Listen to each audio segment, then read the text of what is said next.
Okay, also, we're all on with the participants and the panelists. Thank you so much for your patience. I'm going to hand it over to Andrea Capel. Okay, terrific. So I can see that participants are joining. I'm sure a few more folks will join us over the next couple of minutes, but since we're already a few minutes into the hour, thank you all for your patience. We had a little technical difficulties, but we're ready to go. So let's take it right away. My name is Andrea Salwin Copel, and I want to thank you all for joining us today to talk about this really important issue of educational equity in New York City. In my professional life, I'm the executive director of the New York chapter of National Council of Jewish Women. And so in that role, that's how I had a chance to learn about this issue. And I'll just say for the record that NCJW New York has come out publicly in support of Yaffed and of its policy positions on this issue. But I'm mostly speaking today from my point of view, from my personal point of view as a parent in the city's independent schools. My daughter just graduated after 15 years at Packer Collegiate Institute in Brooklyn. So I want to just very briefly first, we have Eric Huang, an attorney at Quinn Emanuel, who has been involved in pro bono litigation on this topic. And Eric, if you want to just maybe give a wave so folks know who you are. There we go. We have Barbara Rothschild, a parent of Dalton students. Thank you. And David Gerwin, a parent at Heschel. And Julian Hartman Siegel, a student at Packer, whose oldest sister just graduated along with my daughter, coincidentally. So let me begin really quickly as I can, on a very complicated issue with a little bit of background. And actually, the first thing I'll do is I'll do some housekeeping. We're going to talk for a while as a panel, really dig into this issue.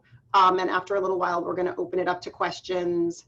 You can type questions into the chat, or you can use the Q&A feature, which should be a little icon at the bottom of your screen if you kind of hover your mouse over it. Okay, so let me begin with a little background. So for almost a decade now, dozens of graduates of various ultra-Orthodox yeshivas from around the city and the state, I believe, have come forward to allege that their schools failed to provide even the bare minimum of secular education that is required by law and enshrined in our state's constitution. So initially, the allegation was challenged by these yeshiva leaders, but after a long and drawn out investigation, New York City found that 26 out of the 28 yeshivas that they visited to inspect did not, in fact, provide the bare minimum as defined by law. So last year, the New York State Education Department proposed new regulations designed to make enforcement mechanisms more clear and effective. And that all independent schools must provide what is called by law a substantially equivalent education as what's provided in the state's public schools. And this is when things got interesting. The New York State Association of Independent Schools, which is a member association of 200 independent schools in New York State, and we'll abbreviate them as NYSIS. That's kind of how they're known. They launched an all-out battle against these regulations, urging their member schools, private schools like the ones that we're parents of, Packer, Dalton, Heschel, others, to speak out and mobilize their constituencies against these regulations. For example, in August of last year, almost a year ago, many schools sent alarmist emails asking all the members of their community, parents and alumni, to speak out during the public comment period against the regulations, and they did, along with yeshiva parents, of course. Some of these letters from independent schools used misleading information to frighten parents about the regulations and the consequences of them. And one last thing I'll say, it's important that we're talking about this issue right now because the state has only a few more weeks to approve these new regulations before they will expire and we'll be back to square one. So now I want to bring in the panelists and we'll dig in and get a little more detailed on this issue and get the discussion going. So first, let's talk a little more about the problem itself. What is the problem that we need to solve here? So Eric, I want to turn to you first. You have intimately worked with yeshiva graduates as well as parents of children who didn't receive or aren't receiving a basic education from these schools. So can you start us off by telling us what, really, in a typical day and in a typical year, what does the education look like, in some of these schools? Thank you, Andrea, and thank you very much for everyone who in participating in the panel as well as attending this webinar. I note that we have hopefully a broad spectrum of people from a variety of different areas, including people who know this issue intimately as well as people who may not know it as well. So, and then just by way of introduction, I am an attorney and a partner at Quinn Emanuel, Urquhart and Sullivan here in New York. We've done and represented Yaffed in a number of litigation-related matters, as well as represented some other individuals related to this issue. And in doing that and in interviewing folks and talking to people who have been through the system or who have children who are in the system, the one thing that we found is that the education that we're talking about, and it's very important to be clear, a lot of times you'll see in the papers a reference to yeshivas generally, and actually what we're talking about are very specific set of schools within the ultra-Orthodox Jewish community. Many are in the Hasidic community, there are some others, but though these are not all Jewish schools, these are not Jewish day schools, all Jewish day schools, but in many of these ultra-Orthodox yeshivas, what we see and what we've heard is that despite the fact that they are providing non-public school instruction that should comply with the law, there is almost no secular education provided for many, if not most, of the students, especially in certain age groups. The language of instruction is primarily Yiddish, Hebrew, sometimes a little English in the younger grades.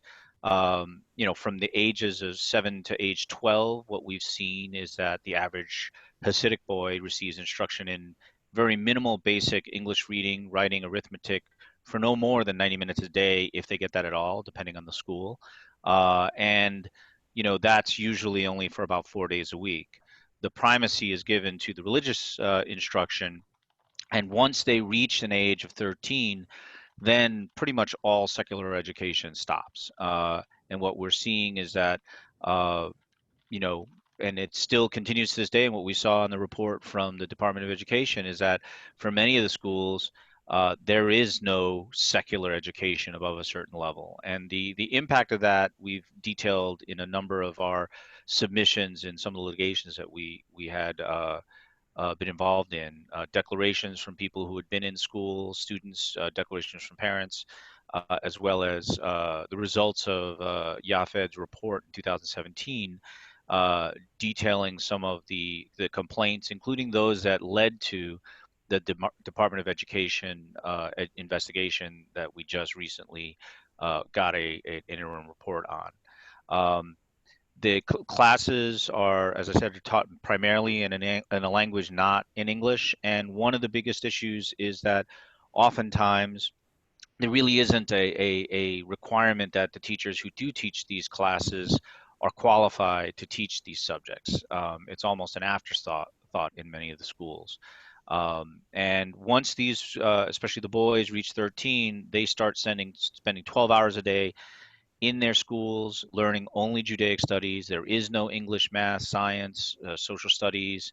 There's no secular education at all. And, one important fact to note is that when we look at the report that the Department of Education put out as a result of its investigation, if you look carefully, you'll note that there are many schools that were high schools that catered to boys in the Hasidic community that they basically got no information from, and so there really isn't any information that allows us to be able to confirm that boys are getting any secular education, and instead, what we're left with is really the anecdotal evidence, which is very powerful. We haven't heard anyone who said, "Oh yeah, no, that's not true. That's not what I got, and here's what I did get."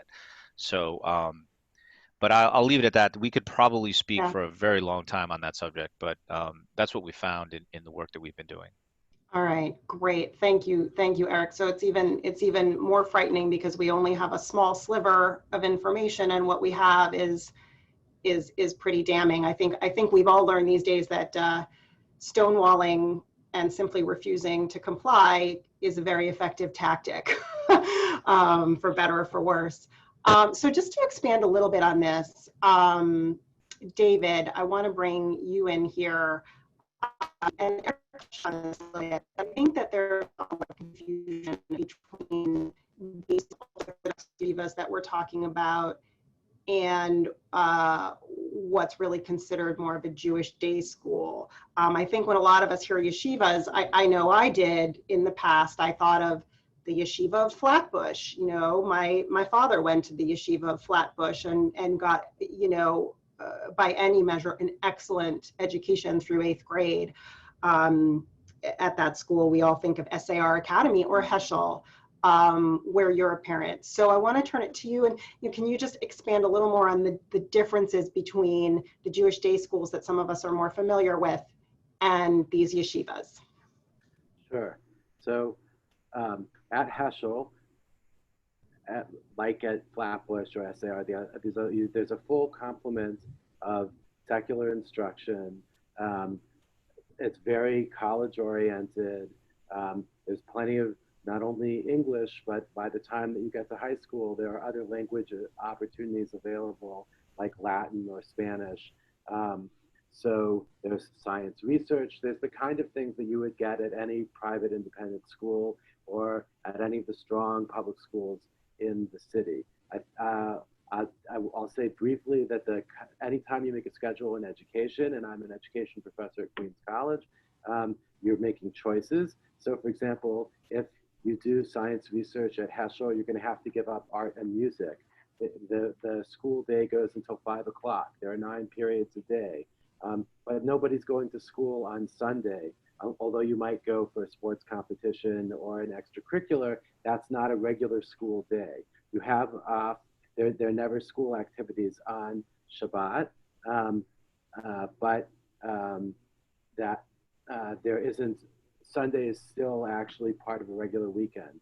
In a yeshiva education setting, so I'll say one other thing about Heschel is that it's also co-ed in all of the religious classes, which might be different from, let's say, Flatbush, depending on how you do it.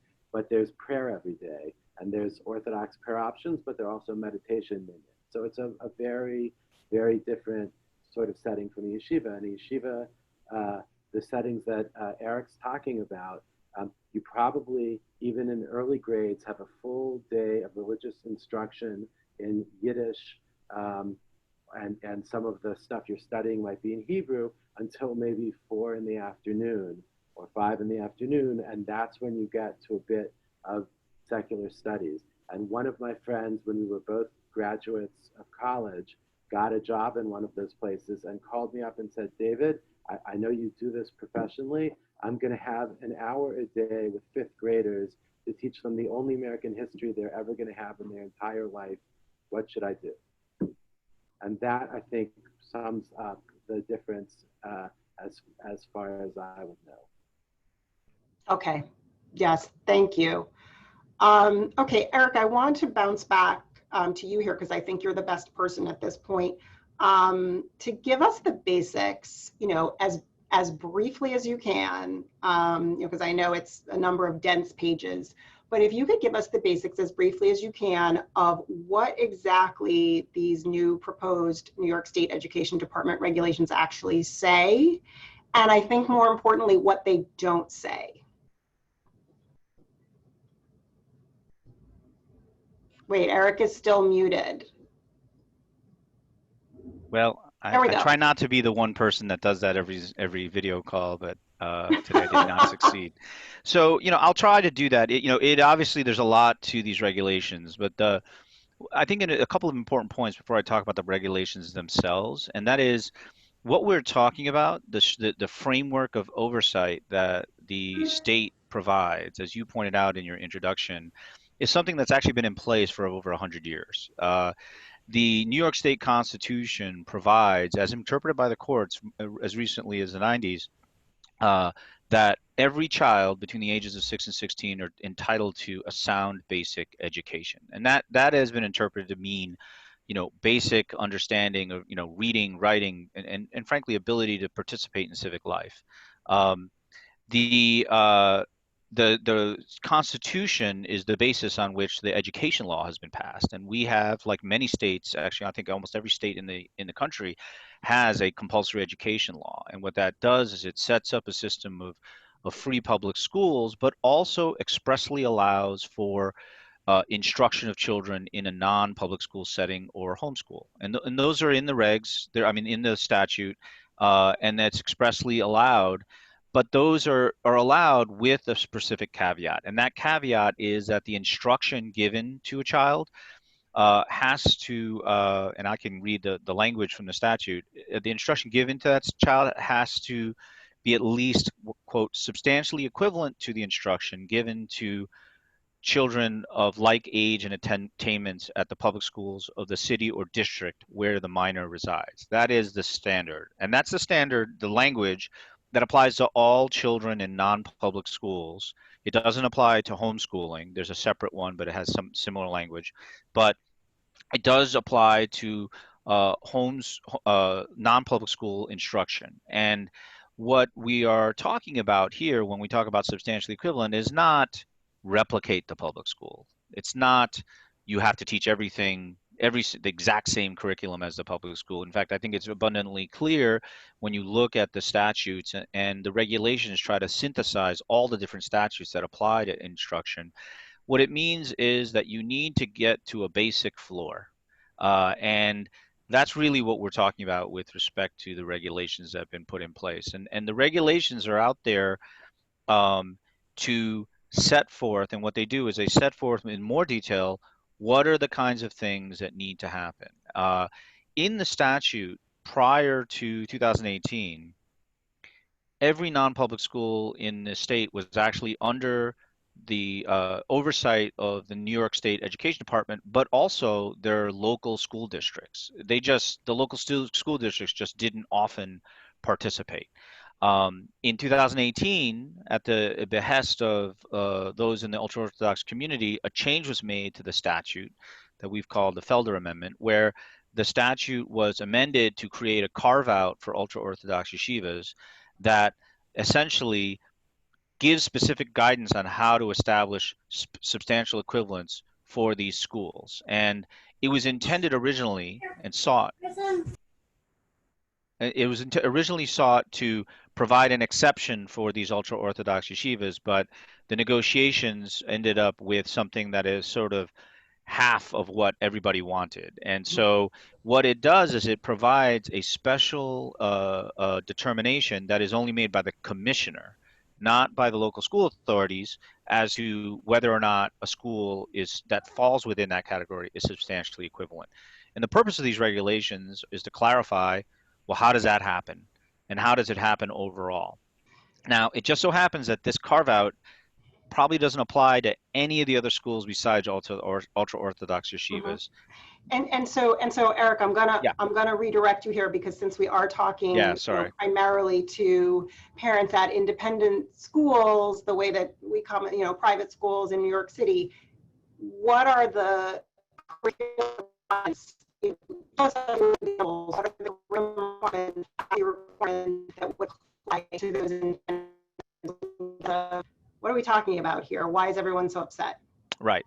So the regulations, what they do is they put in a series. They say basically that first it delegates the decision making by the commissioner to the LSAs or local school authorities. So that would basically be in New York City, the Board of Education or the school districts, depending on where you live. So if you live upstate, there are specific school districts. Each of those school districts has leadership. Those are considered the local school authorities. And what that does is it actually makes it clear that they're expecting that whether it's an ultra-Orthodox yeshiva or some other non-public school, local school authorities are providing this oversight. Then what the regs do is it actually sets forth um, a timing for when new schools as well as existing schools are expected to be reviewed initially under these guidelines, and then any maintained review for compliance with substantial equivalence. And I want to point out that what that review will entail will depend on the school that's being evaluated. You'll see that there's actually a lot of discussion and guidance in the regulations that talk about a lot of the deference and working with the schools to understand the differences in learning styles to ensure that while you're meeting the floor of substantial equivalence, it's also respectful of the different approaches that independent schools or religious schools may have to take. The other thing that the regulations do is it does provide for a means of reporting by the local school authorities back up to the state education department, so that for those schools that fall within the carve out, a separate determination can be made for whether or not there is substantial equivalence. They make a recommendation or they make a decision that's then reported up to the education department. And then there's a series of things that relate to how to remedy the situation for the school, the education department working with the schools to try and remedy the situation. So it's essentially an oversight structure that that requires an evaluation of the basic minimum instruction in a school. And the reason it's in place is, as we mentioned before, the carve out that was made for ultra-Orthodox yeshivas was brought about partly because there is this concern over the issue in these schools and whether they're able to provide an adequate secular education. Right, right. And Eric, I'm not sure if you covered it, but that those basic floors, things like 4 units of English in high school, 3 units of science, 3 units of math, 1 unit of art. So very, very basic. Yeah. And just to be, clear, it doesn't dictate any particular certification that teachers need to have. That's right. Okay. There's no. I think those kind of things are important. Okay, so I want to keep going. And I want to bring in Barbara, from the parent point of view. And Barbara, tell us a little bit about how you learned about this issue and how Dalton has responded. So my husband and I had gotten involved with Footsteps, which is a nonprofit that helps ultra-Orthodox kids 18 and over who want to leave the community, their ultra-Orthodox community, or at least pursue a life outside of that community, and supports them in various ways. And so we started mentoring some of those kids. And I realized in speaking with them that their background, their educational background, was severely lacking, given how vibrant and excited about the world they were. They knew no American history. They had very little exposure to some basic math concepts. And so we got very interested in, like, how is this happening? Supposedly, they're 18 and have graduated high school and they're clearly bright kids. What's going on here? And that's when we were introduced to Naftuli and Yaffed and the effort. And of course, also we were reading in the newspaper some of the efforts there as well. And so anecdotally, started hearing more and more stories from moms in the community who were not happy with the education their kids were receiving. And when I think of my own child's education at Dalton, which I really truly believe is superb, right? Lots of critical thinking skills being taught, lots of detailed primary sources being used. That's wonderful. This has zero relation. These kids get zero relation to that in their education. And so, you know, I feel like my kids are being prepared to enter the world and be independent beings, get jobs, contribute to society. But when I would talk to these kids, that's not what they're receiving. They're not able to make it in the world when they turn 18 without a lot of other support outside the ultra-Orthodox community because their lack of skills. And so looking at the law that Eric was referring to, it made so much sense, of course, that New York should have a law and that our Constitution should guarantee at least that kind of basic knowledge as a right, as a child's right. This David Rubel talks about it as that our education should prepare us to be citizens. And these kids are not being prepared to be citizens. And so just to quickly finish up, I was then surprised when I got the email from my school that saying that they, as part of NYSIS, were supporting going against these regulations, going against helping these kids by having their kids' schools inspected. And I think, and you know, reading through the information, I thought, you know, I'm not worried about Dalton being inspected. My kids get a great education. I have no doubt. It's like, check the box, it's going to be fine. So why would my school be against helping these kids who are also part of our greater New York community have equity and justice, right? Have an access to an education. And I understand that, you know, NYSIS as a whole, as my school is being accredited by them, there's a power structure there, right?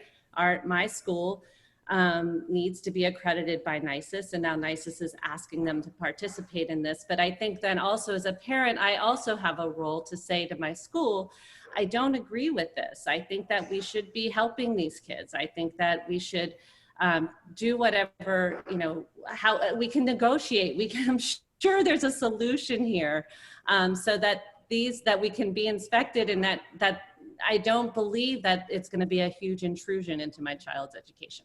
So I'll stop there. And Barbara, just to follow up a little bit, you know, I know my experience at Packer was that, you know, an argument that I got a lot about why Packer felt they needed to oppose these regulations was the good old slippery slope argument. That these particular regulations, yes, the school would pass with flying colors and it's innocuous and it's no problem, but that somehow it paves the way for, you know, real significant encroachment down the line once you let the government regulators actually come directly into your schools. So what do you think of that? What's your response to that? So in my other life, I teach medical ethics at Columbia, and this idea of the slippery slope is something we come up against all the time. And it's actually a really important concept and something we should be thinking about. But when the slippery slope argument comes up, we say, what do we need? We need transparency, and we need regulations, and also opportunities to continue the communication, to continue to refine the process. And as long as the regulations include those things, that's how you manage a slippery slope. If you just stop at slippery slope, you'll never do anything. You'll never have any kind of regulation, and that's also not justice, and that's also not ethics. So we can have transparency, we can have yearly reviews, we can see how the rule is working, we can have structured ways for schools to appeal and review. There's a lot of different things that can be involved and can be included. I'm not a lawyer, so I leave that to Eric, but it shouldn't be a shut the door because there's the possibility of a slippery slope. If you do, then you've abandoned all those kids. Yes. Yes, I think when children are being so irreparably hurt by this lack of education, you know, as the days go by, as the semesters go by, yes, it's not a reason to put up a wall and simply say no. That's my opinion, but I'm just the moderator. So Moving on, I want to bring in Julian from his point of view as a student. And Julian, you wrote, in my opinion, a really powerful opinion piece in Packer's school newspaper. So what made you want to speak out on this? What was the response you got? And what did you learn through that experience? Thank you. That's a good question. So I learned about this issue as like very vague. I didn't know that much about it, but from what I knew, it seemed like antithetical to everything that Packer stood for. So I sort of went into like the research process, like looking for like the explanation. And what I learned was kind of disappointing because every time you tried to ask for an explanation, you were given like a different reasoning. Like Andrea, you just mentioned, like the slippery slope argument that you were being given. I actually was never given that argument. I was given like 5 or 6 different arguments, and every time I pointed out that one didn't make sense, like a member of Packer's board told me that if these regulations passed, then we weren't going to be able to teach AT classes and we'd only be able to do AP classes because that's what some public schools do, which like obviously would not happen, as Eric pointed out earlier. And like, so when I brought that up, they would just switch to a different explanation and then a different explanation. And the more I learned about it, the more absurd it became. And at the time I was like frustrated and disappointed that this was happening. And it sort of seemed like the actions of the school were against what the school teaches within like the community and the building. But at the time, it seemed to me, to be fair, like NICEACE was like pushing their agenda. I think Barbara mentioned a power structure, and I think that's definitely very prevalent. I think the school was just like agreeing with what NICEACE said and sort of just trying to find different ways to defend NICEACE. But it didn't really seem like the school knew what they were talking about that much. It sort of seemed like they were being given this position that they had to take and then looking for different ways to try to back it up. If that makes sense. Yes, it does make sense. Yes, and I think that's a really good point about the power structure of the accreditation system here, and it has its pros and it has its cons, and I think yeah, those coming away with that feeling of irony at best and hypocrisy at worst in terms of your school's response on this issue. Okay, great. Well, we're already at 12:40, and I want to make sure that we have time for questions. I don't see any questions in the Q&A. And I'm looking at some of the questions in the chat. Someone asked, who is Naftali Moster? Naftali is the founder of Yaffed. He is technically on parental leave right now, which is why you don't see his face. I think he's listening in. And we have a couple members of his staff kind of managing the call today. But you can read more about Naftali and Yaffed on the website. And after the call, for all the attendees, we'll send out some more information. We'll send out somebody asked for the regulations themselves in the state register. We'll send that out. Okay. Somebody had asked, what does a unit of study mean? And Eric, my understanding of that is it's essentially a semester. Well, the regulations and the laws have definitions for unit of study, and some of them are defined based on like the number of minutes in a given week. And those are meant to apply to the public schools. However, I'll note, and this has been the subject of some discussion, and I think warranted, how do you calculate out what is a minimum for units, and does this mean that you have to count up all the minutes and then that's it, and then the only thing you have left for your individualized study or your special study is what's left? And I don't believe that that's the way the law and the regs are interpreted. But that is one area that is an open question of this, open for discussion, and something that I think is tied to what Barbara said earlier about the idea of the slippery slope and the fact that you have to have transparency and discussion. That's an area that needs transparency and discussion, where we need to talk about, well, what is substantially equivalent to the units that are required in a public school? And that I don't know that any of us have the answer to that right now, but it's certainly part of the discussion. Okay. And Okay. All right. And so we've got a question here. What are we asking parents to do about this if, let's say, we've convinced them at this moment? And, you know, we did talk about this. I think, Barbara, I'm going to shoot that back to you. Well, I think that one of the things that we have all spoken about is how many parents at my school, for instance, aren't really aware of what the issue really is. They got an email from their school asking them to support, but they didn't understand what was behind that ask. To go against the regulations. That was the request from the school, to join NICES and going against the regulations. So just educating other parents, saying, hey, this is actually about ensuring equity and justice for all students in our community, for all kids in our community. So I'd say first is that becoming aware of the issue and what's really going on here. And speaking then to, you might speak to board members at your school if you feel comfortable. And that's another, I mean, it's a very difficult thing. The private school situation in New York is such that we all feel a little sometimes intimidated. We have children at these schools, and it can be worrisome to bring up things that are controversial. But I think that awareness and letting the board know, hey, not everybody is on board with this. Not everybody thinks that this is the case, and maybe we should be questioning this, would be the second thing. Look at Yaffed's website, because they regularly are, when the Board of Regents is reviewing these regulations, Yaffed can help direct you as to how to send letters, because certainly that sending in letters of support for the regulations is a very important way that you can also participate. And Yeah.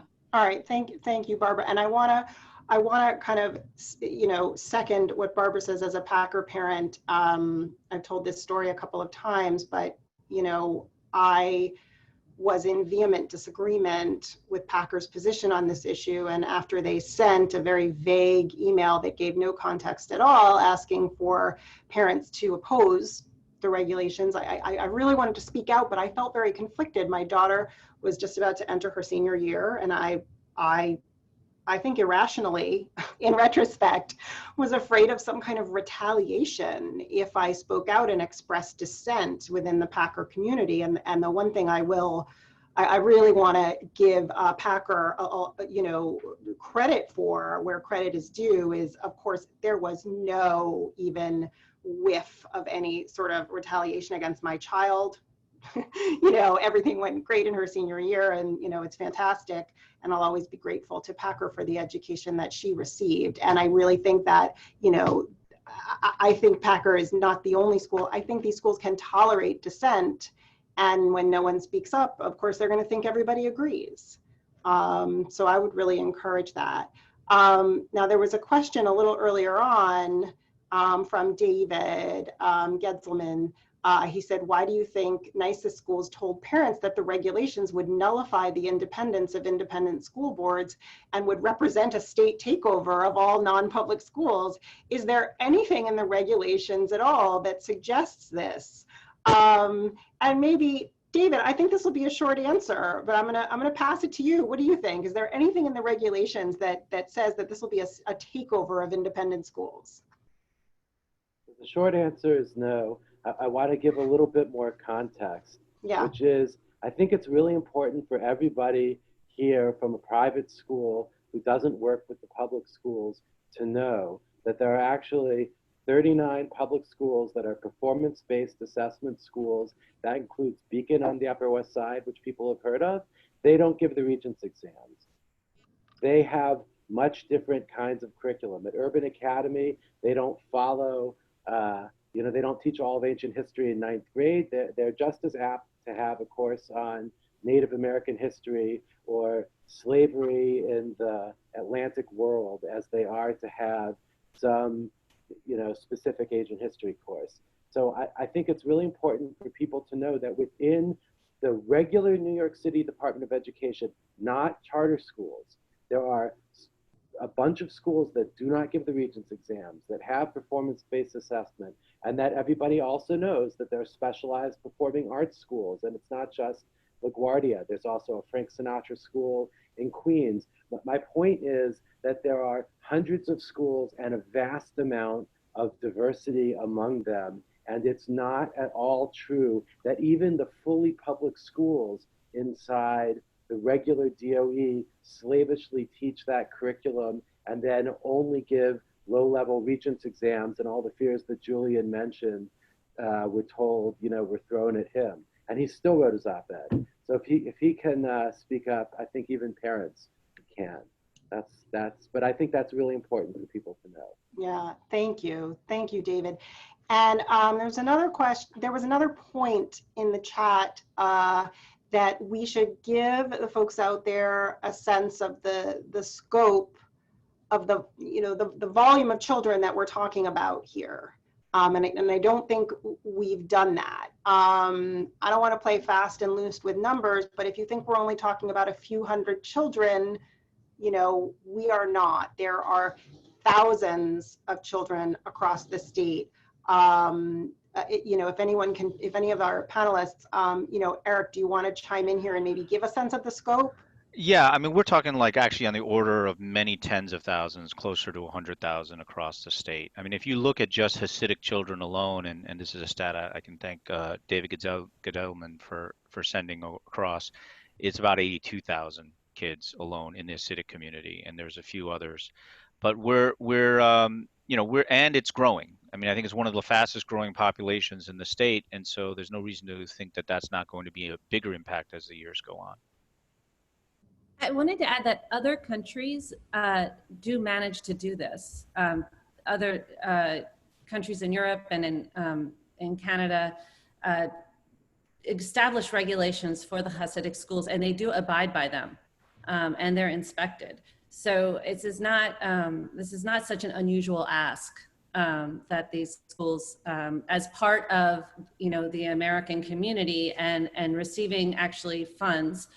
Tax dollars, that they also achieve basic standards.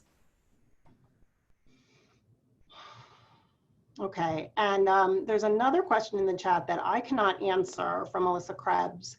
Are there exemplars of New York City independent schools, I guess, within maybe nicest members, who communicated their lack of support of these regulations to NICES that other schools could use as a model when speaking with their boards and senior administrators? I mean, I can speak to what I know, which is that I know that there were some schools, I believe Berkeley Carroll was one of them, who simply did not say anything at all about this. I think they just simply stayed silent, and I don't know what went into that decision. I don't know if it was because if that was very deliberate but they simply didn't take a position. Does anyone know of other examples that could speak to that question among our panelists here? I mean, this is Eric. I'm not aware of any others. All I know is, and I do have a little insight into a couple of other schools. I mean, what I do know is that there was a tremendous, I think, pressure felt within many schools, and a lot of these communications, they go through the heads of school. And I believe, there were talking points and like, how do you present it to your parents? How do you present it to your board? That kind of thing. But my understanding is I am not aware of any school that said, hey, not only am I not going to say anything, but this is something that I think I oppose. I don't think we should be doing this. And in fairness, I don't think that's the way NICES and its member organizations work. I don't know, I don't think there's any reason for us to hear about it. But I think that the way it's set up, it's not like a voting membership where they all vote to decide what action to take. I think NICES is an organization with members that sort of participate, but they're not necessarily like a partnership or something in that regard. And as the parent, private school parent group at Yaffed, we have developed some,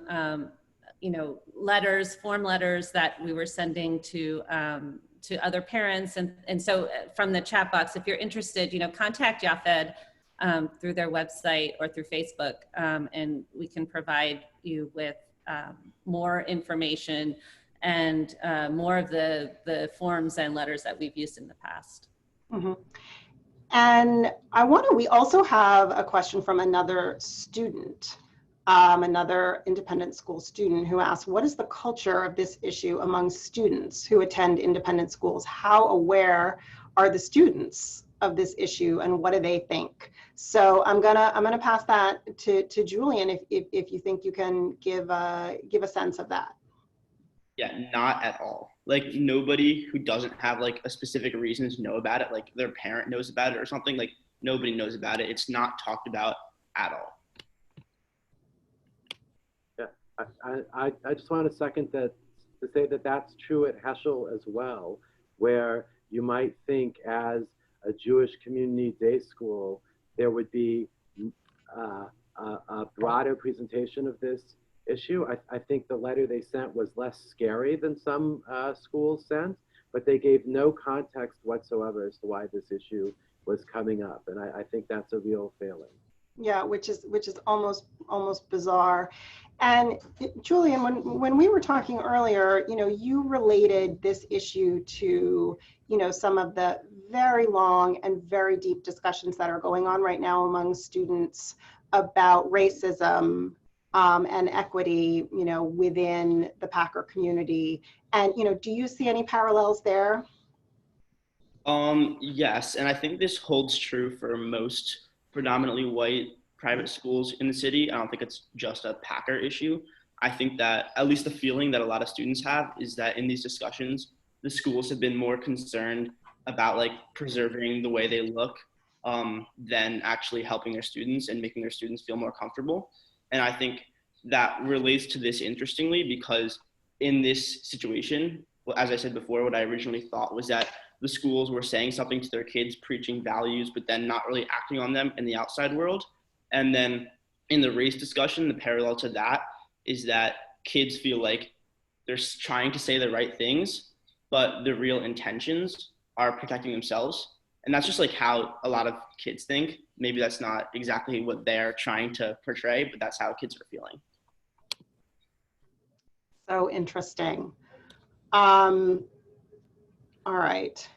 Andrea, can I address the anti-Semitism question in the chat as well? Of course, please do. Because I think this is a really important issue in a couple of different ways. I think, first of all, parents who aren't Jewish at some of these schools get a little nervous about like, what stance am I supposed to take? Is this anti-Semitic? Is it not anti-Semitic? What is this around? And in one way, I think that's particularly, oh, I'm sorry, you don't know what the question is. I can, let's see, sorry. Let's see if someone, it was basically a question as to whether or not there's a concern amongst to what extent might some conservative day schools be joining out of a desire to preserve Jewish unity, AKA avoid criticizing their fellow Jews or fears of provoking anti-Semitism? And I'm sort of trying to answer this question in a more general sense about anti-Semitism in this issue, because I know many non-Jewish parents get a little worried about this, don't know very much about the ultra-Orthodox community, don't know much the difference between a yeshiva, that we were talking about earlier, and then these ultra-Orthodox yeshivas. So I think, first of all, that it puts, in some ways, conservative Jewish day schools and Jewish parents such as myself even more in place where we should be speaking out about this clearly. It's our community, and so in order to make clear that it's not a matter of anti-Semitism, it's actually just a matter of ensuring that kids get an appropriate education. That's all it's about. And I never believe that hiding things prevents prejudice. That's just not possible, and it can't be a part of our society, and it can't be a value we hold. Transparency is essential, actually, to getting rid of anti-Semitism and to getting rid of other types of prejudice. So I just wanted to address that because I think that's a common issue. Okay. All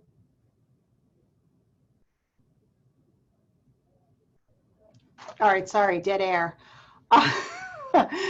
You know, are there any other, Barbara or David, from your point of view as parents, you know, are there any other sort of arguments that you heard? You know, as Julian mentioned, you would refute one argument and then there would be another, and you'd refute one and there would be another. Are there any other arguments that you heard as parents defending, you know, the school's stance on this issue that we haven't touched on? Yeah, I'll say one thing, and that has to do with the question of the huge burden that people are worried will fall on their schools.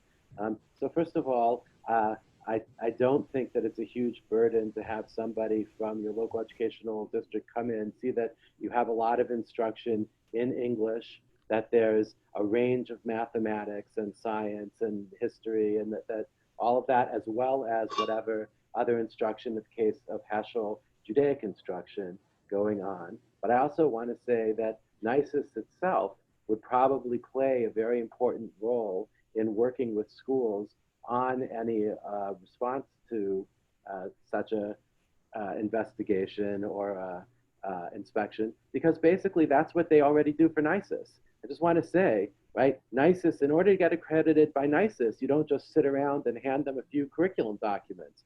You do self-studies, you invite a team in, you do a lot of work, and it's impossible to believe that any of that work couldn't also be used or helped to use to show the local school association that you are, in fact, in compliance with a substantial education.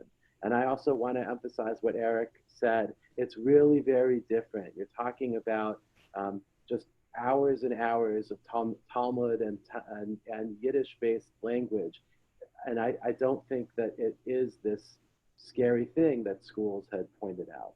Okay, and we have time for, I think, one more question, and I think it's an important one from Priscilla Balch, who I do know. Basic educational standards to which all schools functioning in New York State must adhere. Why are these regulations even needed? So I feel like if there's still a question out there about why these regulations are needed, then we definitely need to address that before we close. So Eric, I think I'm going to go back to you on this. What will these regulations do that isn't already on the books? So what is on the books is the basic standard that there has to be substantial equivalence. And the reason these regulations are needed is in part because of the amendment that went into effect in 2018 trying to create a carve-out.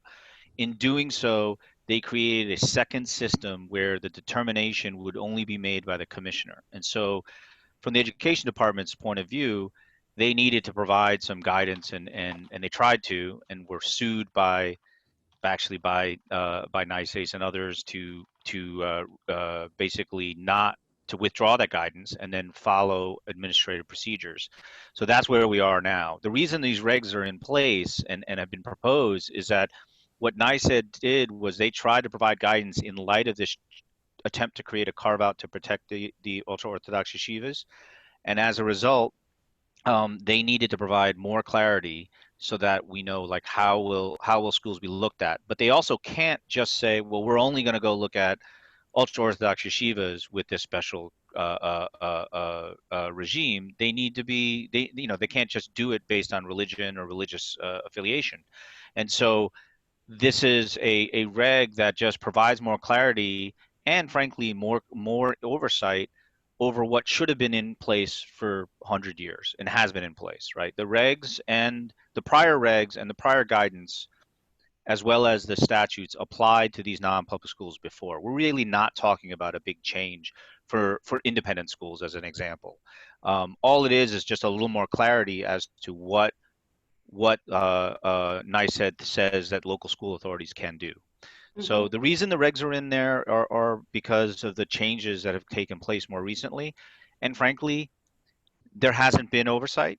And so now there needs to be. And, just a comment, Priscilla also asked that the mayor and the governor need to step in. They have stepped in. They've stepped in on the side of protecting the ultra-Orthodox community leaders who want to keep the status quo. They have stepped out against reform. So, the statute that came into play in 2018, the amendment, was actually negotiated personally by Governor Cuomo the night before the budget was passed with the Grand Rebbe up in Kiryas Yoel, and it ended up turning out into something that nobody liked, but that's what happened. And they, that's as much effort as the governor has put has always gone to that side of it. And the mayor has done the same. The reporting recently, as you saw, and as demanded by Yaffed recently of the Attorney General, is to investigate why the investigation that they asked for back in 2015 and was started in 2015 by the Department of Education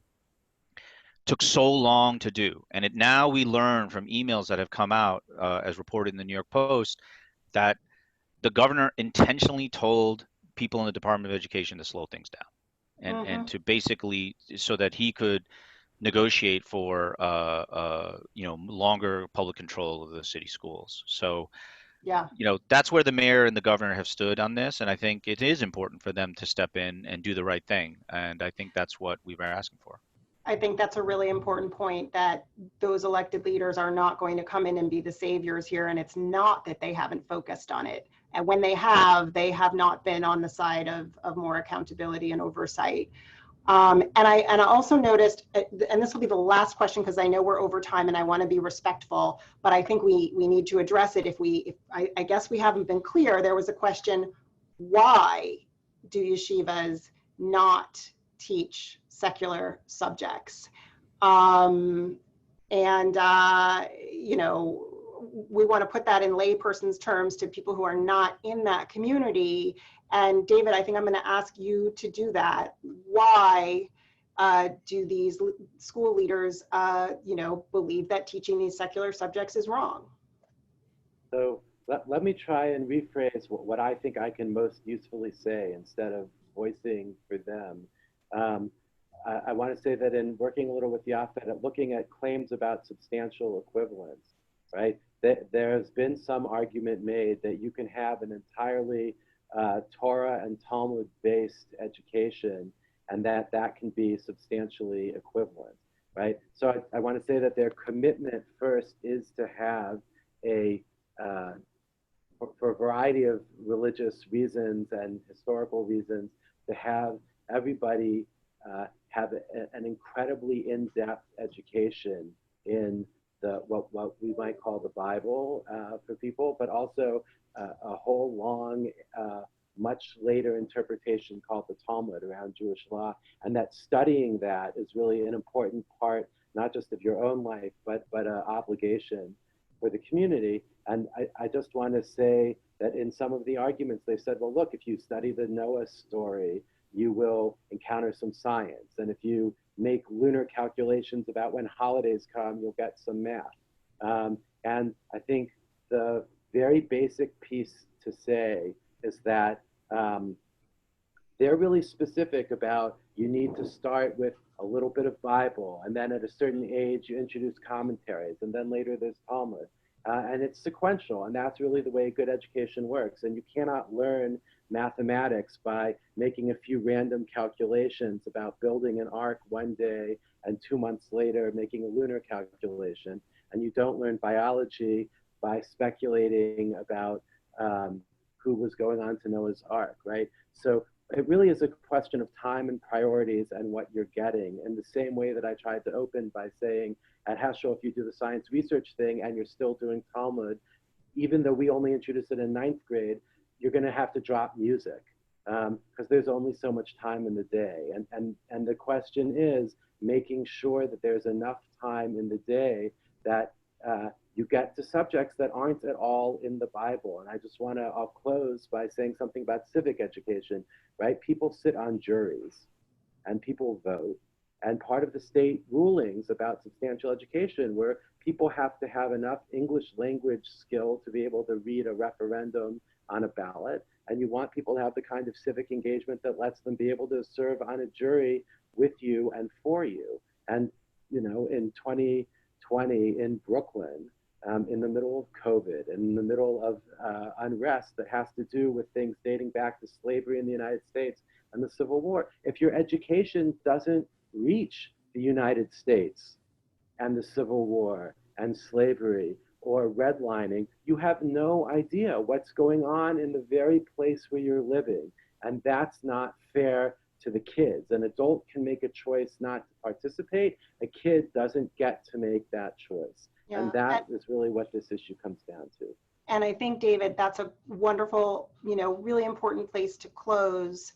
And I think you just really spoke to the point about why all of us as citizens of this great city need to care about this issue, that when you're talking about, tens and tens of thousands of people who cannot fulfill the basic tasks of citizenship, that's going to affect all of us. So we're going to end here, but we are going to be sending out follow-up materials to answer some additional questions and provide some links, and you'll be hearing from Yaffed a lot more, I think, on this. So I want to thank all of our panelists today, and thanks to everybody who listened in. Thank you so much. Thank you. Thanks for hosting.